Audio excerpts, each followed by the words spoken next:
It's gorgeous out. Let's pop some ducks. This is the Upduck Podcast, a blend of upland and waterfowl hunting. Tune in as your hosts, Tyler Beaton, Jeff Ludicky, Matt Jeske, chat about training dogs and share their bird hunting stories, tactics, and strategies.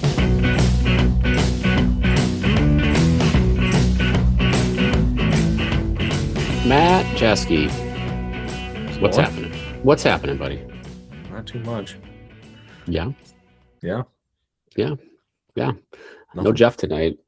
So that means I get to throw a couple questions your way here, which is one, have you made any progress on the dog search? Probably number 2. Negative. No. You and I need to talk about that at some point. We need to talk about that. What do you mean we need to talk about it? Yeah. Talk about who I'm talking to. That's what. I'm out of the game. You're out of the game? It's been 8 years. I feel like I'm getting out of the game. Okay. All right. Let's have that conversation. We'll have to do that. This is the jam. This is the stuff here. I know a couple people too who have strong opinions, right? They happen in my opinions, which is good and bad. So, okay. All right. How's Maggie doing? I gotta ask how Maggie's doing. She's good. She's sleeping on my bed right now, I'm pretty sure. So I asked because I feel like in the last couple of weeks, Justin and I've had this observation. Mac he's like never wags his tail. His ears are back. He's just sort of like mopey. Yeah. He's just like really mopey. And it's like, I haven't been able to train. We did the trade show. So we were like, and just, it's so sporadic. He's just like not working enough anymore. And he's just kind of like, meh. So I don't know if you've noticed the same thing with Maggie or if she's just happy all the time. No, she's mostly happy all the time, which is a problem most of the time. But ever since we had Sammy on, I have been trying to do little more things with her, like to be fair, like mentally tire her out. Yeah. Give her more things, doing the frozen Kongs again. It's been years since we've done that. Just give her something to do instead of just playing around. Yeah. Yes. So, my dogs have gotten OB sessions since Sam came on, and it's good. They even I had like 20 minutes between meetings today, and I was like, I was gonna just take a quick walk outside. And I was like, no, we're gonna grab a dog and like do a little bit with a lot more tight healing in the yard. Yeah. Yeah, we got some tight healing. And I got some tail wags out of him. He was happy to work. He was just obedient. So no.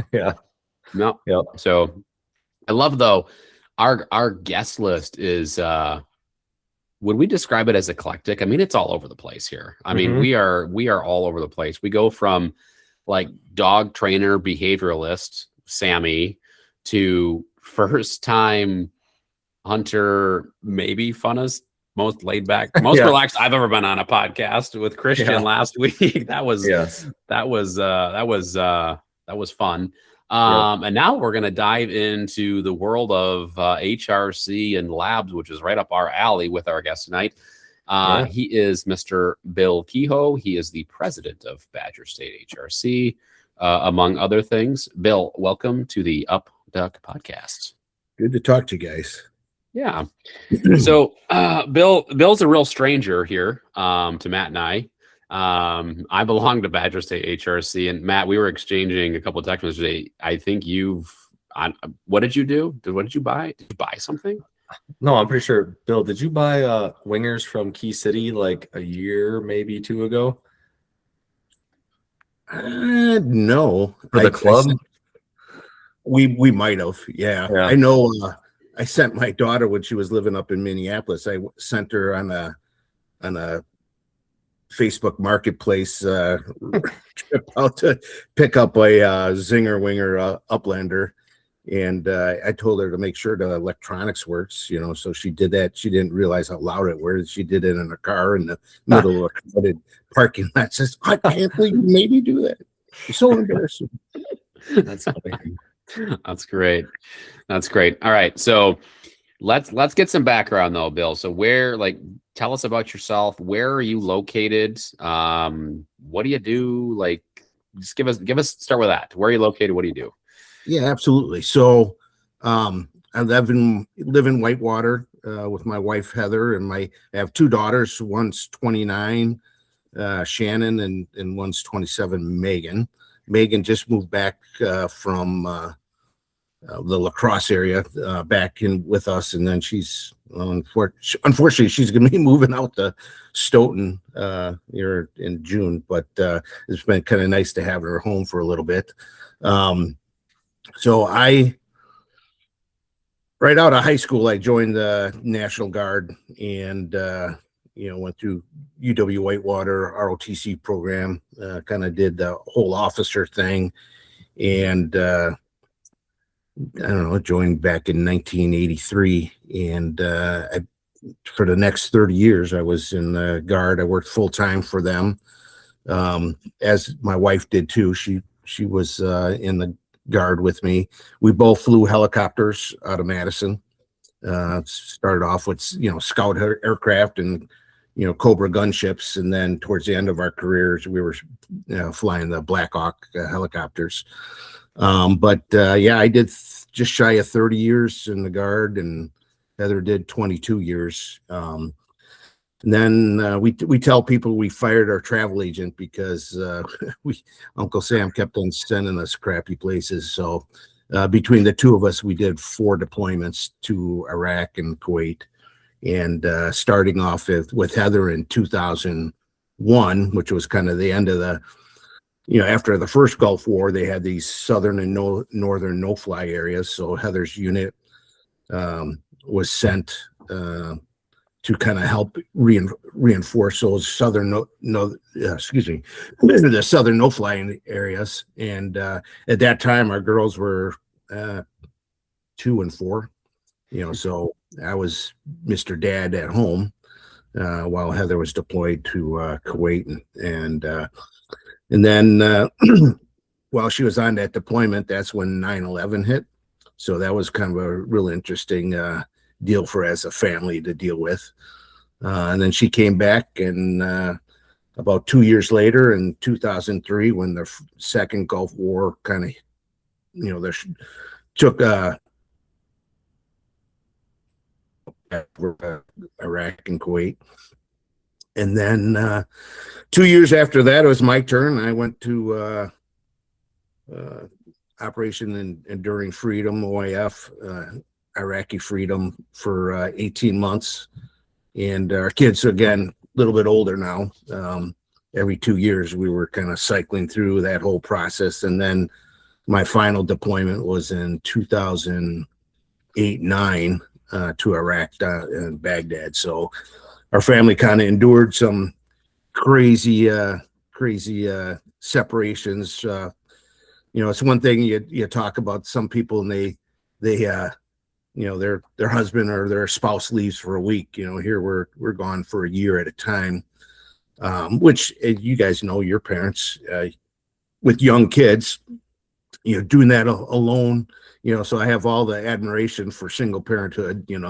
Now we did have some help with au pairs that came and helped out with our kids and stuff, but it was still kind of one of those deals where you had to kind of endure while the other parent was deployed, and that's tough on a family. It's tough on kids, and I think it was toughest when Heather was gone, because at that time when she first deployed, Heather was a stay-at-home mom.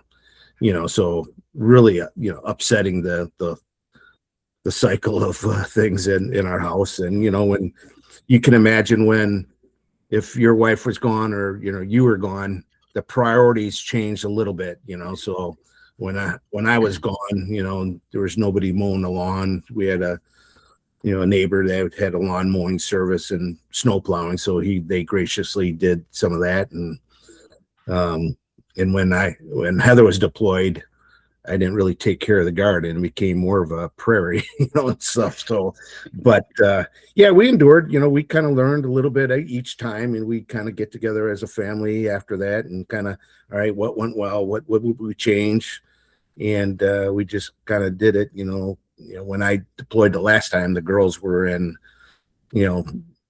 middle school and 6th grade, stuff in there, so they were much older. in 2008 and 9. So, but yeah, then we. So I'm gonna ask a question. I'm gonna interrupt you, Bill. I ask a question. So first of all, thank you for your service to you and your wife. Honored to serve. Yeah. And secondly, did you know you wanted to be a pilot? Did you know you wanted to fly helicopters? No. So when I first joined, I was an infantry guy, and then, you just kind of get a little more knowledge of what different branches are out there. And, it was that's kind of how I met Heather. We both were in the same aviation unit in Madison, and she was a chemical officer, and I was, a training officer, and then chemical officer. The chemical officer was kind of how you got into the unit, because you didn't have to be a pilot, and then you waited on a list to go to flight school. In flight school, year long, it's down at Fort Rucker, Alabama. So actually, Heather and I were engaged to get married, and then all of a sudden she got a shortfall, which means, they said, hey, we got an extra slot for a Wisconsin guard guy to go down to flight school. So we got married a week later. She left for a year. So, and my father-in-law was like, hey, Bill, how did you manage that? But yeah, so I mean, back then, no kids, so I had, talk about different priorities. I mean, we had 3 bedrooms, and I think one I had clean clothes in it. One other bedroom I had dirty clothes in, and then I lived in the other one. So yeah, it was kind of interesting. But yeah, I kind of lived the whole first year of our marriage. I lived the bachelor life, training dogs and hunting and doing everything that bachelors do. So it was good, but yeah, we kind of endured, number of different schools. We kept on cycling back towards Fort Rucker, which is kind of the home of Army aviation. So it seemed like every 2-3 years we're cycling back there.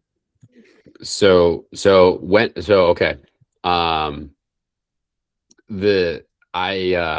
That's hard. Like what you've described, right? It's really, really hard. I want to go back to, because I think this is going to overlay here somewhere too. When did you get into labs and dogs and training? Like, did you grow up with labs, or was that a decision you decided to get one as an adult? I never grew up in a hunting family. My dad was taught Spanish and Portuguese at UW Whitewater. Both my parents were teachers. My mom taught at McQuanago Middle School. We always tell her that she did that for 30 years. She had like a ticket straight to heaven dealing with junior high kids. But no, I mean, my grandpa fished, but I mean, I just kind of, in high school, I had a black and tan coon dog, and I kind of hung with some of my friends doing, coon hound stuff. But it wasn't until I graduated college where I got my first lab. I was either going to get an Alaska Malamute, Rottweiler, or a chocolate lab, and I wound up getting a good breeding yellow lab.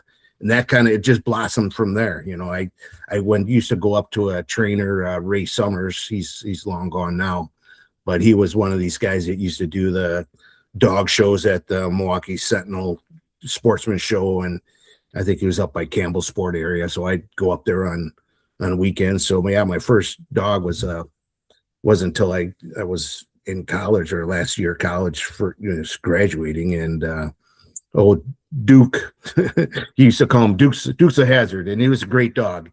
And so when I went to flight school in 1990, I brought Duke with me, and that's kind of how I got tied into HRC. I was looking to go turkey hunting down on Fort Rucker. I was looking at some stuff. I was wearing a Wisconsin hat, and this guy come up to me. He's like, "Oh, are you from Wisconsin?" It's like, "Yeah, my wife's from Wisconsin."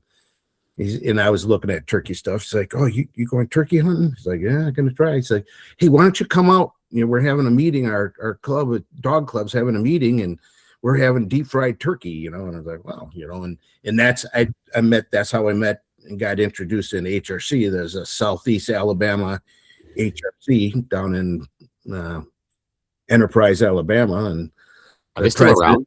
Is that no, they're long gone. But yeah, it was kind of neat stuff. But some of the other clubs down there, the Central Alabama, Cahaba Valley, and so yeah, I had one of the buddies I had in flight school, he had a yellow lab, and we just started training. We'd go and buy ducks and quail and at these poultry auctions on the weekend. We keep them in my bathroom, and keep the ducks in the tub in the bathroom.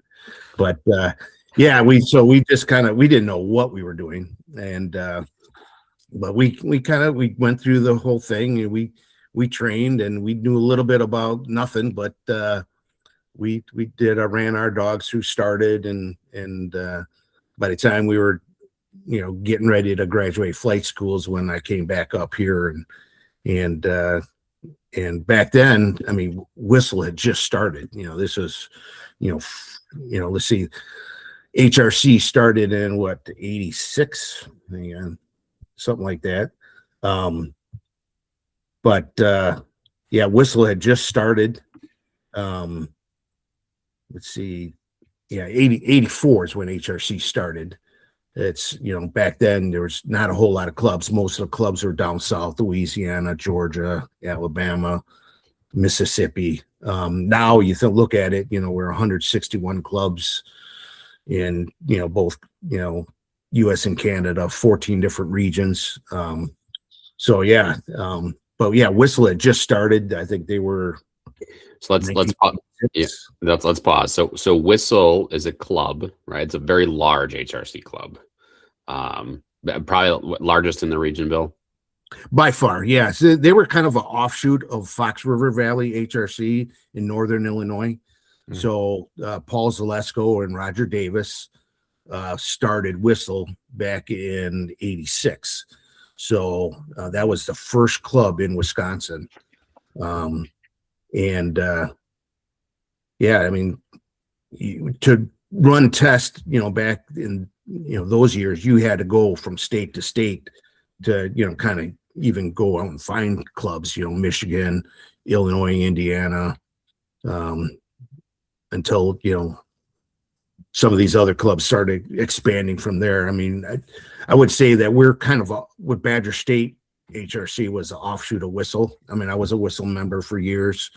So Whistle started in 86, Badger State started in 90, and then more and more clubs kind of were offshoots of different clubs. And now we have, 6-7 clubs in Wisconsin, which is kind of nice, where you don't have to go.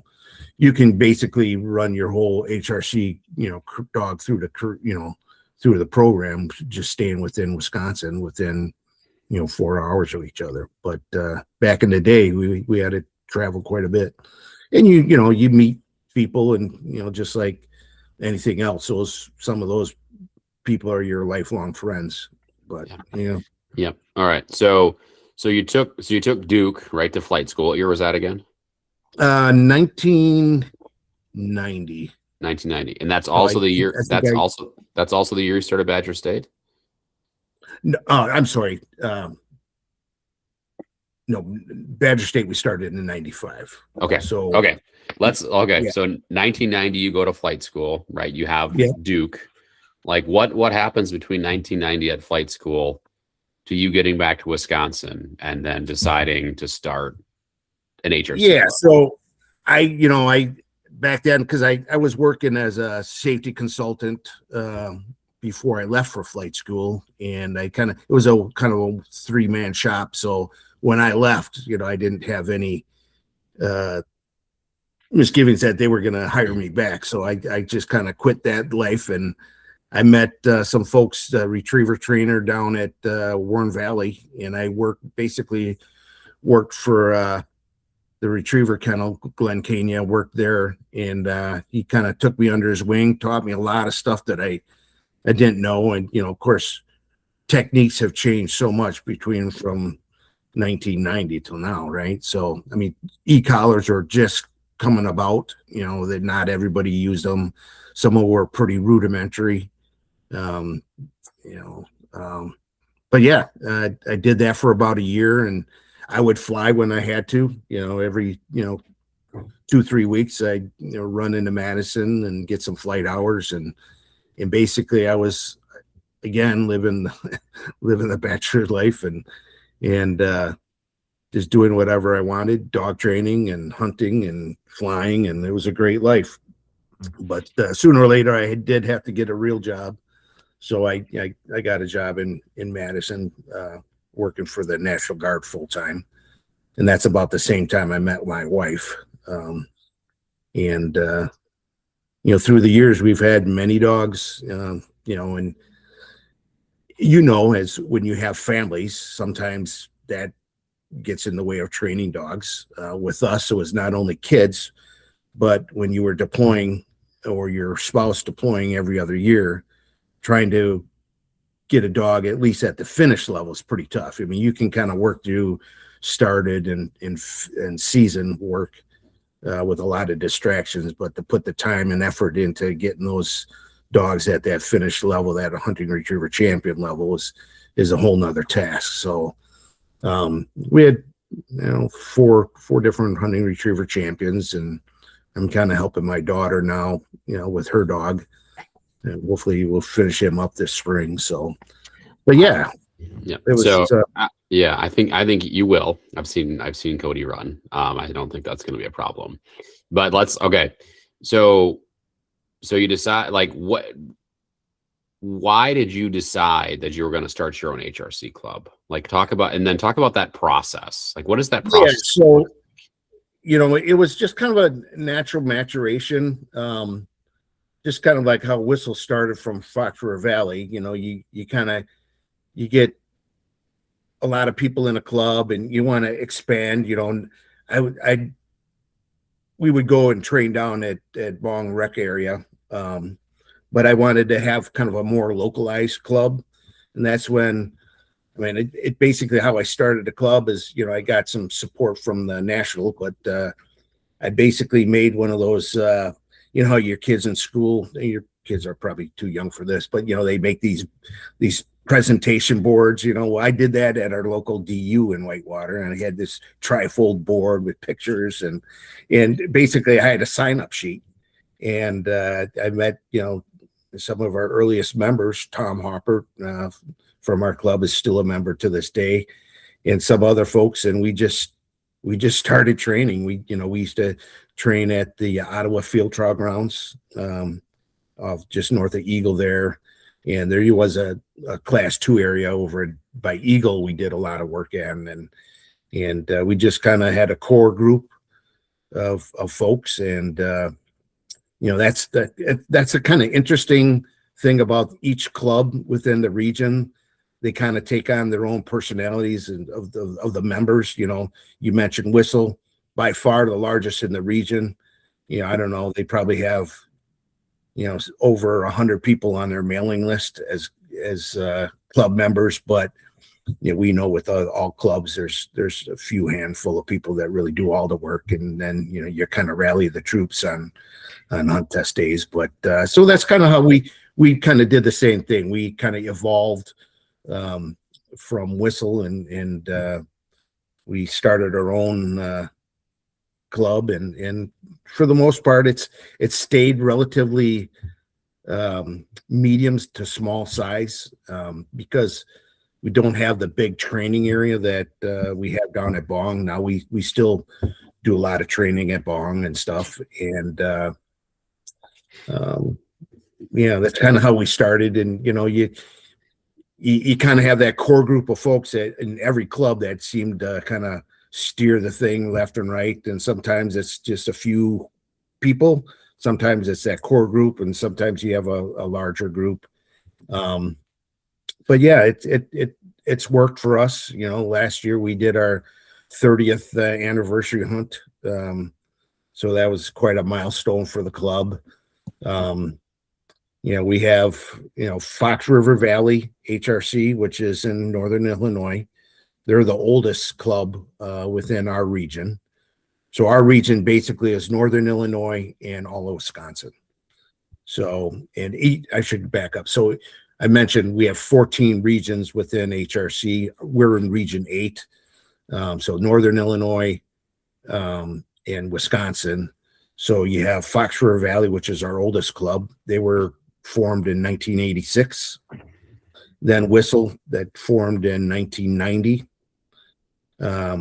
Badger State in 1995. Horicon Marsh was the next one that kind of formed, and they were in 2001. Followed shortly after that was Muddy Waters up in, they train at the Mead there by Stevens Point in 2002. And then River Valley, which is out west of Madison Arena area, in 2009. And then our most recent club, Cranberry Country HRC over in the Toma area. They have their test at their club president, Adam Bailey, who's a pro trainer. He had bought an old cranberry bog, and you can imagine the fun that is. You can flood whatever bog you want and change things up. But they're the newest. They're 2024, so they're going on their third year this year. But yeah, so we have some pretty big milestones with Fox River Valley HRC doing their 40 year, and then Horicon Marsh doing their 20th year this year. So yeah, it's really evolved from just one club into all the clubs around, and and each region is kind of the same. They ebb and flow with membership. Some clubs fold, some new ones join and form. So it's really dependent on the membership and training areas and whatnot. So, but it's been good. I can speak certainly to Badger State, but I've been pretty much involved with all the clubs in Region 8. So in each region, you have 3 committee members, or so you have a field rep. So our field rep is Ken Reinert, and then we have a running rules rep, and that's Larry Anderson, and I'm the public relations rep. So if you get that Hunting Retriever magazine, I consolidate all the club submissions, kind of tie that into a regional report, and then that goes into the magazine. So, but we helped a lot of clubs form. We get them resources. We share equipment for a new club starting out. They don't even have wingers half the time. I remember when Cranberry Country first started. All the judges brought club equipment for their own home clubs, and whether it's wingers, electronics, 870 shotguns, and we just kind of made it successful. So everybody, and I will say this about our region: each club is dependent on the support of the other clubs in the region, and they really do a good job at supporting the different clubs, because it's to everybody's benefit that all clubs survive. And sometimes clubs go in together with the other clubs, and kind of just to make sure that we still hold events for people to run. So, but yeah, it's been a good run. I've been PR rep for, I can't remember how many years, all the years except for when I was deployed overseas. Yeah. So, right. There's, I think like we're going to talk about, I want to talk about like the benefits of joining a club, because not all of our listeners are in clubs. There's a couple of folks who message us on Instagram and are regular listeners who probably could join some clubs, whether that's Badger State, whether that's Whistle, whether that's, I think we probably have some up by you too, Matt. Yeah. That could pop into Key City as well, right? And so I want to talk about that, but I think it's worth commenting on the relationships that clubs form, right, where they help lift each other up. So because I didn't last year was Badger State and Fox River Valley joined up for the at Bong to run that joint test. Mm-hmm. I didn't realize, Matt, when I've run down in Key City before, that River Valley runs your finish test. Yep. And we run their season typically. When they run their test. Yep. Yes. Yeah. Both smaller clubs, right? And and Yeah, and that goes back to when they both started, well before I was involved, like agreements that were made and friendships kind of, just to get that first test out of the way. And then it just kind of keeps on happening where, I mean, literally we wouldn't be able, up until last year again, we wouldn't be able to have a full test. We just don't have enough people. We'd be paying for help. We're already paying to have, help. But now we've gotten a few more members. We're able to have we're back to a second fight of finished last year, and we'll have it again this year. But, River Valley brings their own stuff, their own trailer. They set up, we're hands off. They work with the judges. And then obviously Hunt Test Committee approves all the tests and everything, but they are a completely separate unit running their own thing. They just need to know where the fields are. And we're the same way when we go up by them. Yep. And it's Bill, you and I were at the River Valley season test last year. I went up there and ran. I walked up and ran, right? Because nobody runs season, and they should.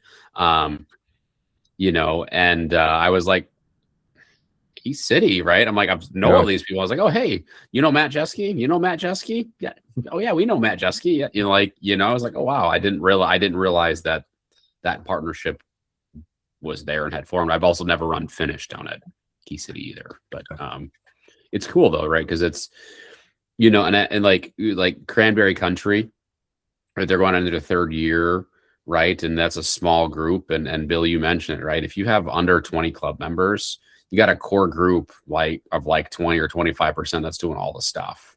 And so you need that support until the club can really, continue to grow out a few more active members. And so, right, this is kind of sort of like a call out to listeners, like, hey, consider joining your local HRC organization. It's a good thing. Well, that's a good point, and it's a good segue into, I think, a lot of people with dogs and want to get training, and we all have that same goal, and we kind of fall into that trap of, I can get so much more done by myself, but really you're missing the whole point. And granted, we all need to do some one-on-one training with our dogs, but the benefits you get from a group, not only from the help side, it's like, hey, there's a lot of experienced people who've been doing this a long time. Can help out someone who's just, there with their first dog. The equipment side of things, where not everybody has to buy all the equipment because the clubs have equipment. And then the other thing is you learn so much more in a group setting.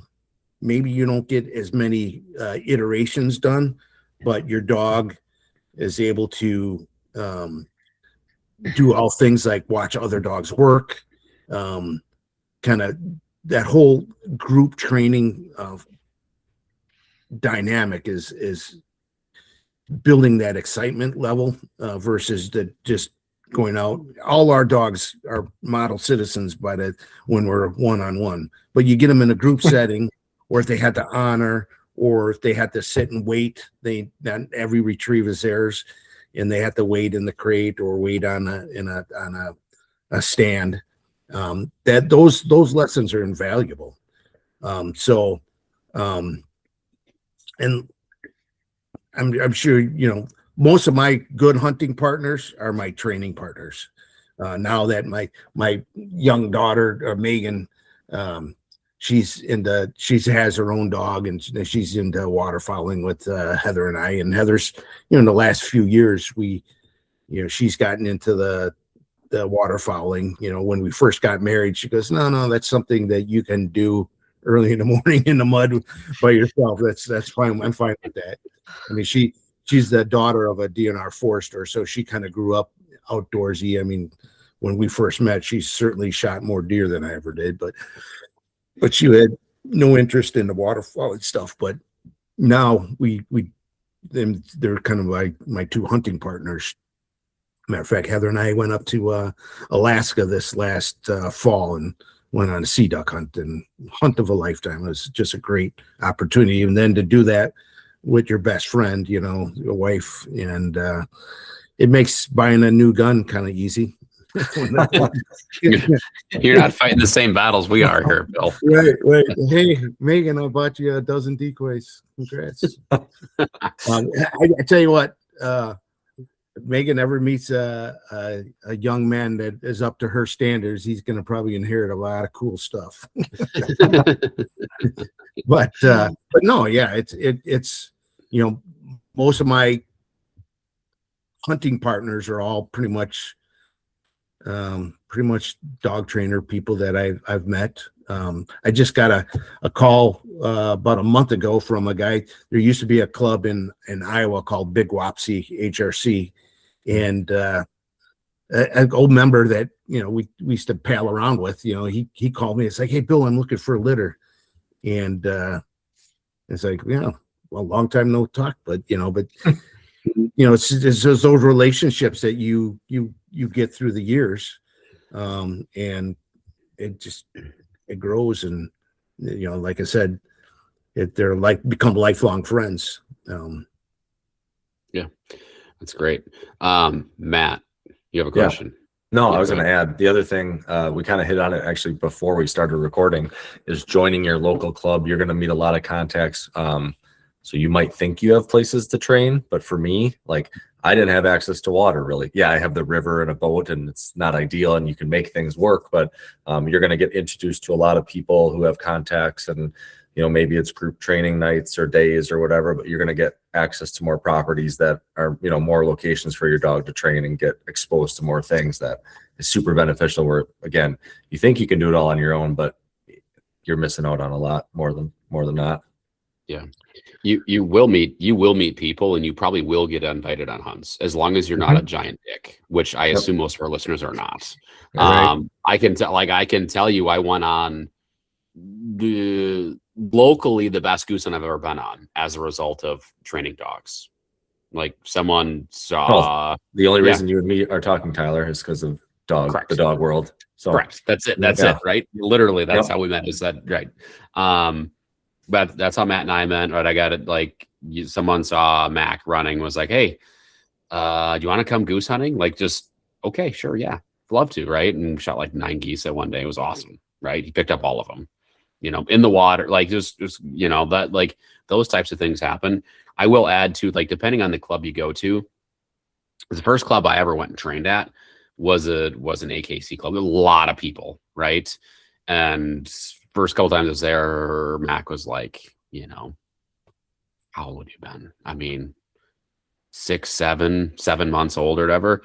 And I learned there are people who are really good trainers, and you learn a lot from watching people who are really good. We were talking about that before we hit record too, about like, there's pros we just watch and we go, you just learn tips and tricks. I also learned, and if you join a club, you might learn what you don't want to do, right? You'll see people make mistakes that you go, oh, I do the same thing with my dog. And I learned a lot of what I didn't want to do by just watching as well. You'll also see dogs that do certain things, right? And you can ask questions, why did they do this? Because the level of understanding about why dogs do certain things, right, when you're training or in the field, right? If it's your first dog, this is like a sample size of one. And that's what's in front of you. Yeah, it is. It's hard to fathom, right? And not, Bill, you can walk up, right? You're a judge. You can walk up to like a hunt test setup, right? And you're like, okay, you see the field. What factors are in play? Where's the wind? What is going to push dogs here, pull dogs there? And there's levels to it too, right? It goes deeper. There's things that you don't see no matter how long you do it. But the people that are like the best pros, they speak a different language almost. They just see things so differently. Well, one of the other things, and I know a lot of clubs have a good training area, but I think it's a lot about, who, setting up the training. Like, I can speak to Badger State, so we traditionally try to do a second and fourth Sunday of the month as a group club training day. But also what we have is these little satellite training groups, much smaller in size. We have a one that a lot of club members go to on Mondays, just north of or just south of the freeway in Concord. We have a satellite training group that meets, mainly it's retired guys now, Tuesdays mornings down by Beloit. we have once we get going here, we have a Thursday night or Thursday afternoon training group, just 3-4 people, kind of dogs at the same level. And again, working with each other, bouncing ideas and setups off of and training concepts off of the group members. We have that down at Bong. So, it's both. You have to have a pretty comprehensive training plan. You have to do some individual stuff, but then the smaller groups and then the kind of larger, club training days are essential. Everything's essential in that total retriever training program. And again, the benefits of a group training is you get the collective knowledge of the group. People that have been doing it a long time. Maybe you're having a problem with your dog and you said, well, hey, this is how we handle it. We helped a club member out, doing it this way. Or even just like throwing marks. If you're only using a winger, you don't have another club member that can throw another bird if the dog is struggling, or kind of be able to run the scenario again and help that dog out so they come out with a win, versus getting frustrated, and when handlers get frustrated, then the dog gets frustrated, they feed off each other, and you can kind of keep everybody in check and really work dogs through a specific program. Now training philosophies change, or vary. Some groups we do nothing but drills. Some set up a scenario, whether it's, and you try to set up so you can handle multiple levels of dogs. You can take 2 single marks, turn that into a double for that dog at the next level, and then maybe have a triple where if you're running a started dog, it's like, hey, I'm just going to break that down into 3 singles, or have a season level blind, a finished level blind, so you can set up scenarios that can accommodate all dogs of all levels. But some of the smaller group stuff, you try to, sometimes it's best to kind of keep it all at the same level, because then you kind of keep things move around, and that's where those smaller groups can really pay off as well. Absolutely. And every club is different in what they offer, what they can offer, based upon resources of people, resources of grounds, but yet I train a lot alone. And I can tell you that training too much alone has hurt the development of my second dog, right? Part of his life stage, right? Having other folks to help you out on marks, to teach your dog how to mark when they struggle with different concepts or factors, like, it just makes a huge difference. And yes, we're talking a lot of training stuff, but this carries over to actually hunting though too, right? Like it sure. Really does. All this stuff carries over, right? If you don't have to run tests to be in an HRC club. You will benefit immensely. Your dog will benefit immensely. And I mean, if you own a gun dog, I don't know, the best part of my hunt is watching my dog pick up the bird. So I can't your dog is going to get better at doing that. And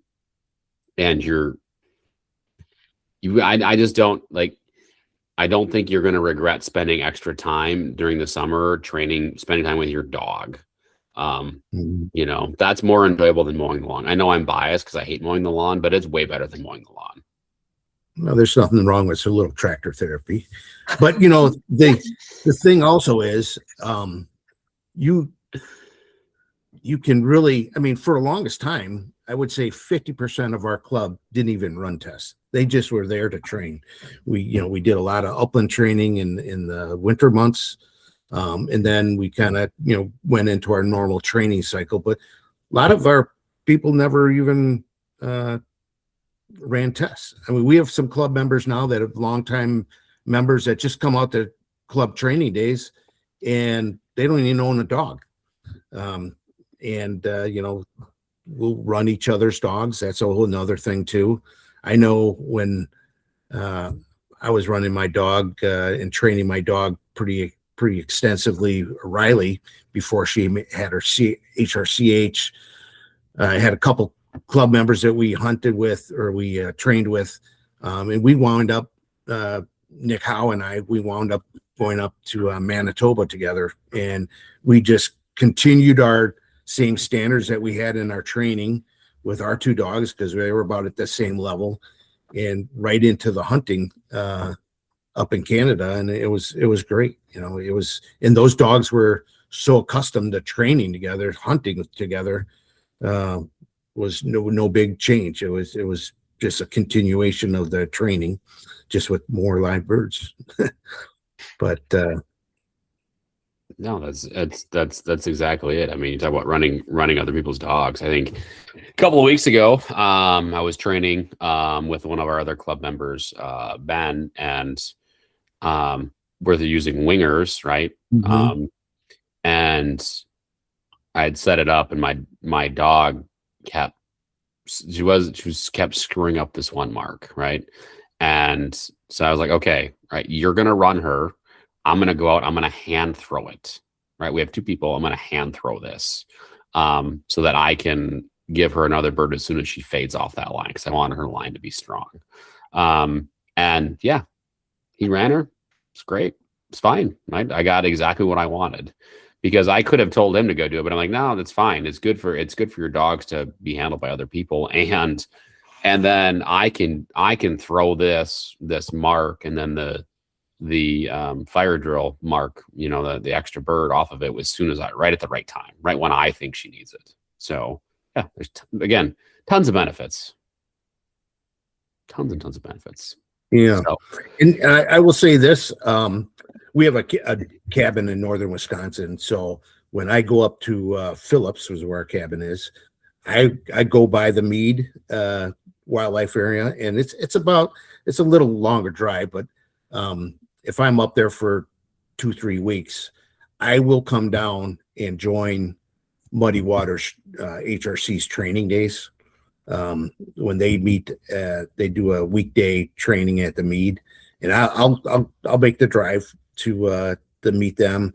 I know if you train out at Bong, there's club training days. There's a whole whistle group that trains, and sometimes we'll join them, just a couple people. So I mean, even if you're a member of one club, that it usually doesn't preclude you from training with another club.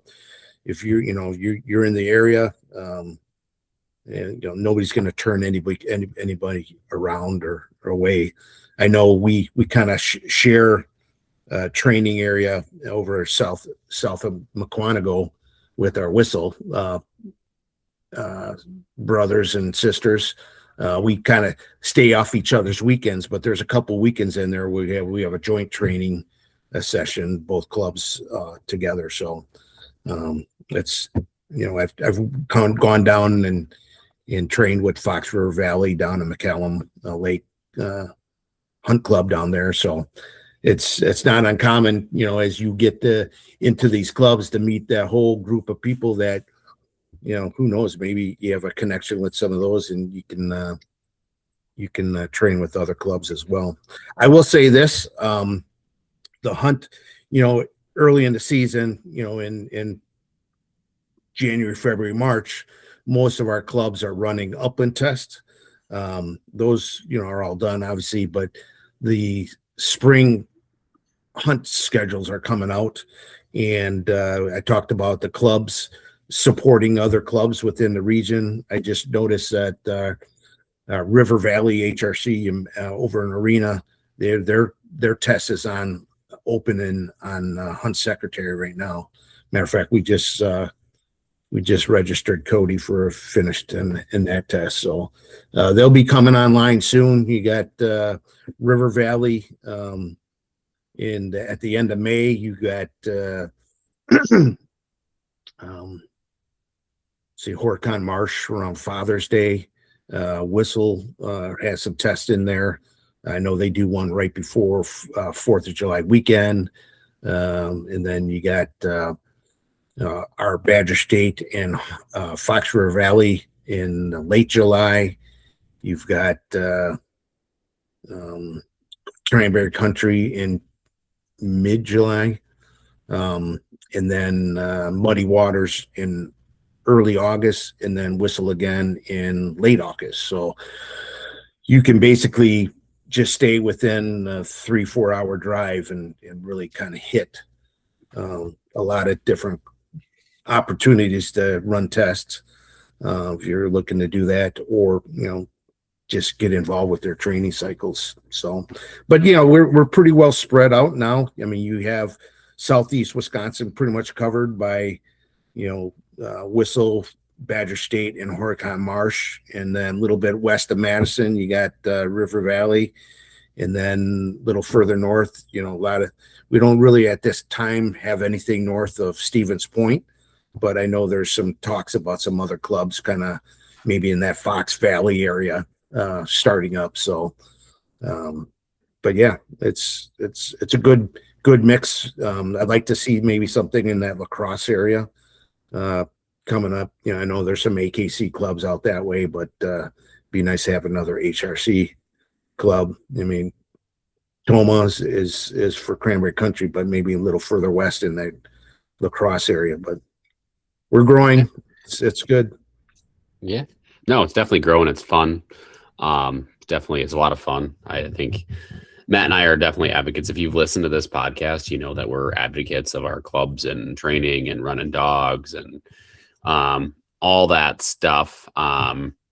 So I don't I don't need to sell it anymore. It's just I think for Matt and I, we're at the stage where it's like, I don't can we make it to enough club days to make our dogs, better? That's that's the hard thing. Like I mentioned, the club membership ebbs and flows because, life happens, right? Yeah. You have younger members and with younger kids. So that's always a tough thing. I remember taking my girls, to club training days, and, they're playing in the mud and doing whatever. And Daddy, I got to go bathroom. Well, today, girls, we learn how to squat, and just part of the training cycle. And then now I look at Megan, where she's training her own dog and running tests and hunting ducks with me on the Mississippi River, and boy, kind of come full circle. So it's good. It's awesome. It's great. I think it's probably the dream over here. So I know Matt's you've had Tommy out on the boat already doing duck hunts and things too. So it's kind of like the end goal, right? 20 years from now, where they've got their own dogs and you're kind of doing the whole thing with them. I don't have too much else. Matt, what did I miss? I don't think much, really. No, we covered the gamut. Well, actually, one last question for you, Bill. Matt, do you have one too? No, go ahead. What is the biggest challenge running an HRC club? Like, what has it been for you personally? So I think the biggest thing right now is getting volunteer support. Some clubs have 3-4 different events, and so they need large memberships to kind of be able to deal with that. That it takes quite a few people to put on a hunt, and Matt, you mentioned this. You got Key City and River Valley linking up together. We do the same with Fox River Valley now, just to pool our resources. But you still need outside support, whether it's a 4-H club. I know Cranberry Country uses the FFA kids. We use Boy Scouts, as a fundraiser for them. But to be able to put the manning together to run these events is always the biggest challenge. We get the support from other clubs that run the event, that participate in the event, but it's the working of the inner workings of running that.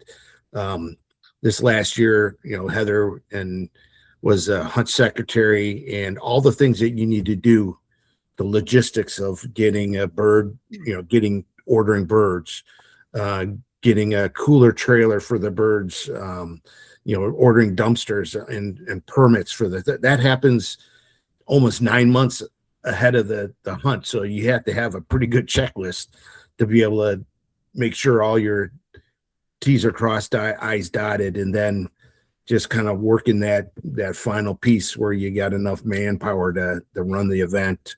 Are you going to have a banquet? Are you going to have a raffle? All those ancillary items, how are you going to feed the workers? Mm-hmm. Behind the scenes logistics tale that always seems to, operationally wise, everybody can understand what it takes to equipment wise and manpower to actually run a finished or season or started site, but it's all the other stuff. Who's going to make the lunches? Who's going to, get them out to the sites? It's all that logistical tale that is, not sexy, but it has to happen. It doesn't work unless that piece falls together either. Yep. And you got to find judges. Yeah. As a matter of fact, I think I'm judging out in Key City this. Yeah, you are. Yep. What level, Bill? Finished. Yeah. All right. I'll avoid that test like the plague. Yeah.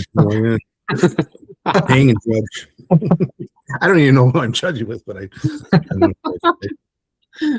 all right. That's all I got for questions. Bill, I know you're a listener, so you know how we finish our podcast, right? Yep. The old lightning round, aka Sky Blast questions. Sky Blasters, Sky Blast, right? Yep. Oh, he wants some. He wants questions. Matt? Sure. What shotgun are you using during waterfowl season? I'm a lefty, so I have a left-handed Super Black Eagle. So, matter of fact, everybody in my family shoots left-handed. Heather and Megan are right-handed, but they're left eye dominant, so we all shoot left-handed. So, wow, yeah. Where's Jeff here? Yeah, exactly. I see some taxidermy behind you, at least one. Do you have a favorite mount in your house? Probably that one you see there. That was a pair of widgeon that I shot. I shot them all both in one shot on the Mississippi River. And that was kind of a special day.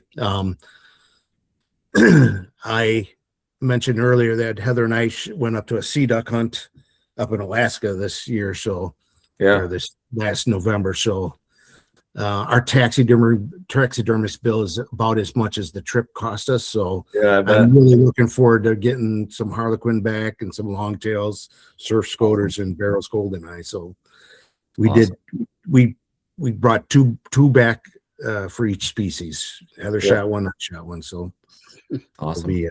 We're on the installment plan on that one. Yeah, that. Well, I mean, being to Alaska's got to be one of them. But do you have any other bucket list hunts that you would want to go on?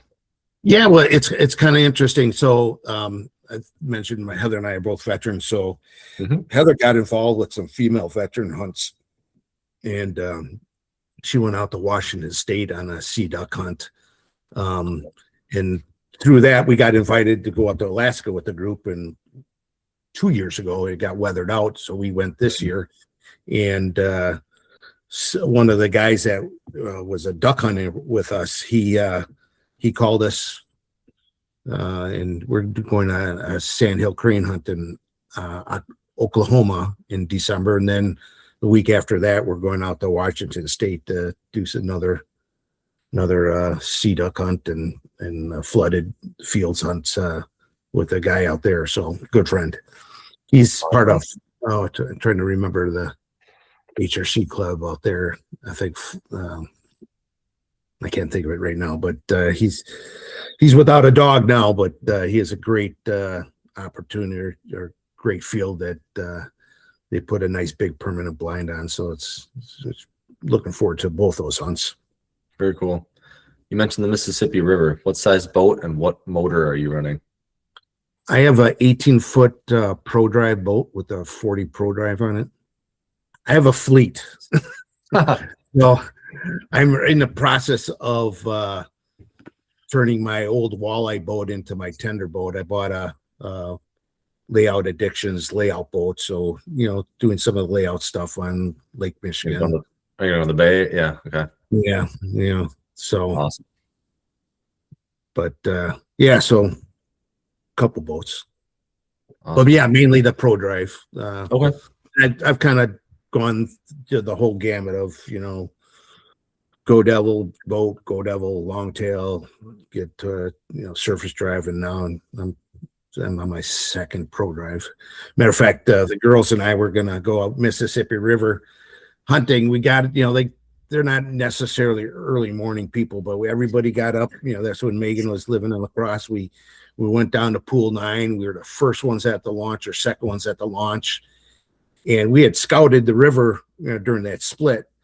And we went there and we're at the launch, and my motor does not work. I mean, and I was so not embarrassed, but I mean, I was pretty pissed off, and I just steaming. And then of course now we have to load our boat while everybody else is, launching and stuff. It's like spawning upstream. It's just we just went and had breakfast. But I have the best wife in the world. She found me a used Pro Drive 40 horse that only had 18 hours on it. Some young man who overextended himself during COVID. So put him out of his misery. But, yeah. So awesome. Cool. That's what I had. Okay. All right. You ready, Bill? Yes, sir. Okay. Coffee or energy drinks? Neither. I'm a Diet Pepsi kind of guy. Energy drinks make my heart want to explode. I don't drink coffee. I mean, every once in a while I'll drink it in the morning, but or if it has some Irish whiskey in it. But yeah, no, I'm a Diet Pepsi kind of guy. Isn't that called like cowboy coffee? Yeah, something like that. Yeah. All right. Okay. Do you know how many species you have left in North America to shoot? I have it on my phone. I'm probably about halfway through on the 41. Okay. Yeah, this Alaska trip. I mean, that was the main thing for me is, I can shoot a longtail in Wisconsin. I could probably shoot a surf scoter otherwise, but the Harlequin was the duck I wanted to get. Mm-hmm. And then when that first day we shot Barrow's Golden Eye, Harley's, and then the second day we did that from shore, and then the second day we did a layout boat hunt, and Heather and I both shot longtails. Heather shot one, and then an eagle almost came down and grabbed it. We kind of shot, shoot it away, and then we both shot surf scoters that day. Heather already has one at the taxidermist, so we added to that. But oh yeah, so that was good. Check a lot of stuff off the list, but yeah, pretty much all the local puddlers I've gotten, and most of the traditional divers. Some of the fuelless whistling duck is probably something I'll never get, and I don't know if Wisconsin ever gets the sandhill crane thing going, but hopefully in Oklahoma we cross that one off the list. I shot one up in Saskatchewan. It was kind of a one-off. It just kind of happened to fly over me. So, but yeah, I want to shoot a Brant, stuff like that. But and then of course, the king of all, King Eider. I don't think I'll ever get that one, but probably a regular common Eider. Yeah. Yep. All right. Proudest dog moment. Well, I've had the fortunate to have a lot of good dogs. My first 3 dogs were great dogs. Duke, when I was doing a lot of stuff myself, I mean, he came to me to the kennel, every single day. So we were pretty close, master hunter, hunter retriever champion. But the next dog, I wanted something a little hotter, and so I got Pepper, and she was kind of one of those high-strung dogs that didn't really settle down till 6, where she really we kind of melded together. Another one of those Army schools where I took her down to Alabama with me. But their offspring was probably my best dog, and unfortunately he got hit by a car at 2 years old, but he had his hunting retriever champion at like 20 months, and he was by far the best dog I ever had. Unfortunately, his life was cut short, but right now, I mean, coming up, you just take it in different chapters of your life. Riley, obviously she got her championship a couple of years ago, but right now we're working on Cody, and it was great to kind of see him progress, through season and his first finish passes, and hopefully we'll finish him up this year. So it's just like the proudest, the first retrieve he did, Megan ran him on a blind retrieve of all things, and so yeah, just watching the dog, kind of that light bulb come on those dogs, as they go through their training cycle, and then, 1 or 2 hunting seasons under their belt, they really kind of come into their own. It's, so not specifically one, but many different micro chapters of dog training and owning dogs, for sure. Coolest moment that you've seen judging a contest? Yeah. So I love the youth program that we have in HRC. My girls did it, youth handler, throughout the years. But when I saw, we had an older member, Jay Peck, in our club. He was 83 years old. And then the next girl to run was maybe 8 years old, and she ran the started dog on her own. And it was so funny because they were passing on the line. You had the new out with the old, in with the new kind of thing, and it was just kind of a special moment to see, Jay walking out and this young lady walking up, and I experienced that up at Cranberry Country too. It was all girls, all young girls. Yeah, Bailey's daughter and Scary Scaff's daughter, and they all were up running their own dogs.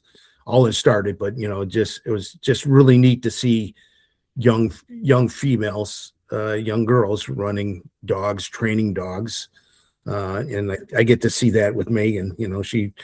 She decided to get a dog on her own, trained it, and had a lot of success, training and running her dog on her own. I'm helping her out at a little bit in season and finish, but yeah, just watching young handlers with new dogs is the best thing ever. And now that I think more and more you're starting to see a lot of young females, young girls into the game, and not only just not running their dad's dog, but running their own dogs, which is pretty special, and young boys too. So it's pretty cool.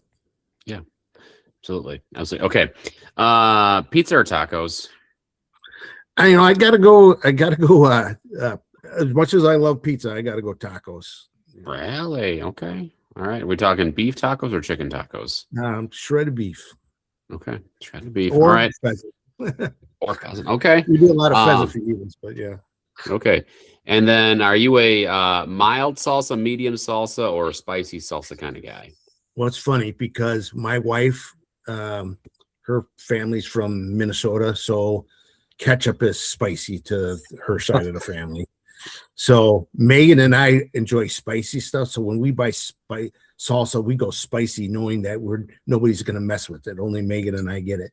So I'm the days of super hot stuff, whether it be salsa or like buffalo wings, those days are over for me. But yeah, I'm more of a little spicier guy. Okay, great. That's a perfect way to end it, Bill. All right, we're now everyone knows that you're a spicy guy now, which is perfect. There you go. So, okay, before we hang up though, right? Or sorry, before we hit the stop recording button, not hang up. If folks are curious about HRC, want to know about Badger State HRC, like how do they go about getting more information, or just looking up their local club? Like anything you can share here, anybody want to plug? You can always go on the HRC website and search for clubs within your region, whether it's Northern Illinois, Iowa, Michigan. You can find a club in your area, but most of the local clubs all have Facebook pages. So, you can look up on the website and through HRC and get the club president and get a number, but Facebook is really where a lot of clubs post their stuff, training days, different events. I think I just posted on the other day with one of our club members' wife she was on the Wheel of Fortune of all things, so a lot of the club members watch that. So Facebook page is where we go. A lot of clubs have websites, but it's always you finding someone to keep everything updated. A lot of people kind of let the to include Badger State, let some of the stuff lapse. So we've recruited Megan to kind of update the web pages, but Facebook is really a good way to get in touch with people and get linked up with training dates and people in your area for sure. Perfect. Excellent. I would just add one more thing, just kind of highlight, it's like, hey, get out there and support your local clubs. Now is when some of these tests start to open up, and anybody that's run finish knows those can close within hours sometimes. Starting the season will stay open quite a bit. So they're starting to get out there and open on Hunt Secretary or whatnot. So that's good. I went and looked, I think, last week. So if you are running tests, definitely start looking now. If you're curious, start looking now so you know where some are around you. And with that, Bill, we're going to hit the stop recording button here, but thank you for hopping on, for giving us your background, right? The story about how you started Badger State Club, just talking clubs, talking dogs, talking training, right? We're into April now. It's dog training season. Yeah, so, most clubs are starting their formal training here in April. So. Yep. It's that time. So this is perfect timing for this podcast, Bill. Thank you so much for hopping on. Sounds good. Thanks, guys. Yeah, thanks.